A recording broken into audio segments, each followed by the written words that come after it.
नमस्कार। आप सब जानते हैं कि हमारा जो दमन दीव और पूरे भारत में गत लोकसभा चुनाव हुआ था। गत लोकसभा चुनाव का 1 साल पूर्ण हुआ है। सांसद लालू भाई पटेल तीसरी बार चुनाव जीते हैं और उसका 1 साल पूरा होने पर मैं लालू भाई को भी बधाई देता हूँ और शुभकामनाएं देता हूँ। साथ में सांसद लालू भाई पटेल से आज 1 साल पूरा हुआ है तीसरी टर्म का, तो उस पर कहना चाहता हूँ, जिस पे उम्मीद करता हूँ कि लालू भाई मुझे ही नहीं दमन दीव की जनता को इस सारे सवालों का जवाब देंगे, उम्मीद है मुझे। तो सांसद लालू भाई पटेल से पहला सवाल मेरा है कि दमन दीव का अस्तित्व खत्म कर दमन दीव को दादरा नगर हवेली के साथ क्यों जोड़ा गया? पहला सवाल है मेरा, दमन दीव का अस्तित्व खत्म कर दादरा नगर हवेली के साथ क्यों जोड़ा गया? दूसरा सवाल है मेरा, दमन दीव का इलेक्ट्रिक डिपार्टमेंट उसको निजीकरण क्यों किया जा रहा है? दमन दीव का इलेक्ट्रिक विभाग को क्यों निजीकरण किया जा रहा है? दमन दीव में सारी ग्राम पंचायतें, जिला पंचायतें, नगर पालिकाएं पावरलेस कैसे हो गई? उनसे पावर क्यों छीन लिए गए? क्यों पंचायतों को 3-3 सालों से फंड नहीं दिए गए?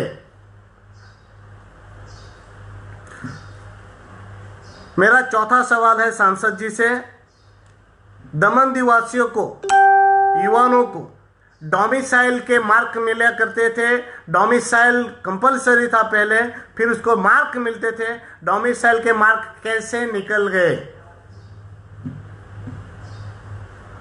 मेरा पांचवा सवाल है सांसद जी से, डीएमसी विस्तार में घरों के, मकानों के, दुकानों के हाउस टैक्स असह्य रूप से बढ़ाए कैसे गए? सांसद जी से मेरा छठा सवाल है, एक बार फिर से मैं रिपीट भी करूंगा। छठा सवाल मेरा सांसद जी से है, दादरा नगर हवेली क्यों चली गई? अब मेरा सातवां सवाल है कि दमन दीव में जो सीआरजेड की बाबत थी तब सांसद जी चुप क्यों रहे और दमन दीव प्रदेश को सर्वनाश की तरफ क्यों धकेल दिया? आठवां सवाल है सांसद जी से, दमन में रोड मार्जिन के नाम पर जब चल रहा था, आपको सबको पता था कि रोड मार्जिन से दमन दीव का सर्वनाश हो सकता है, तब सांसद जी क्यों चुप रहे और दमन दीव प्रदेश को क्यों सर्वनाश की तरफ धकेला? नौवां सवाल है मुझे सांसद जी से,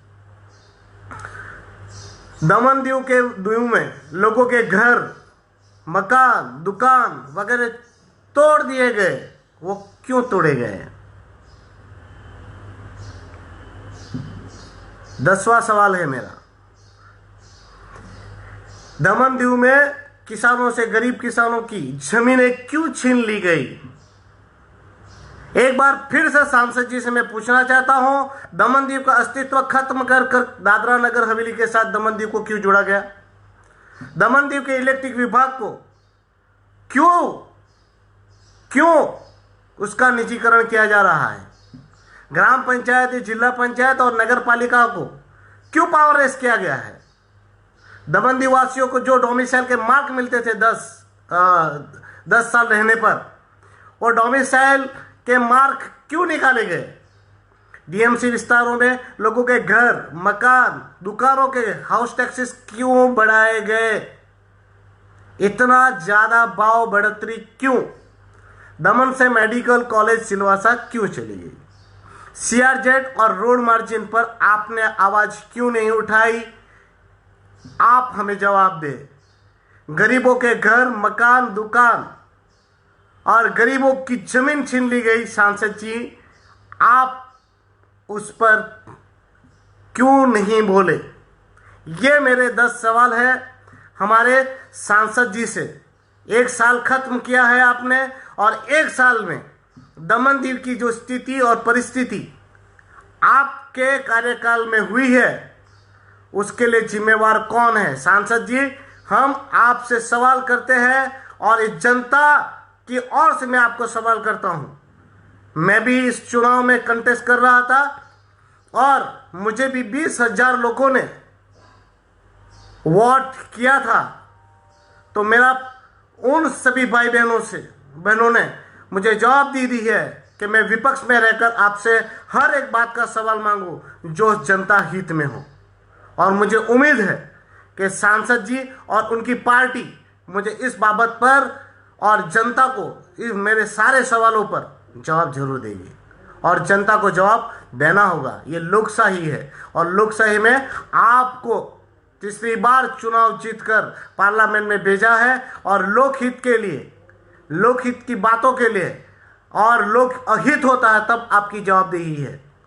और ये नहीं है आप वोट मुझे नहीं दिया था, उन्होंने इसको वोट दिया था, ये कहकर आप अपनी जवाबदेही से नहीं सटक सकते। उम्मीद करता हूँ कि आप मेरे इस सवालों का जवाब देंगे, और पुनः एक बार तीसरी बार आप चुनाव जीते हैं, और 1 साल पूर्ण करने पर आपको जय हिंद, जय दमनदीव। खबरों में बने रहने के लिए K29 को सब्सक्राइब कीजिए और बेल आइकन दबाइए।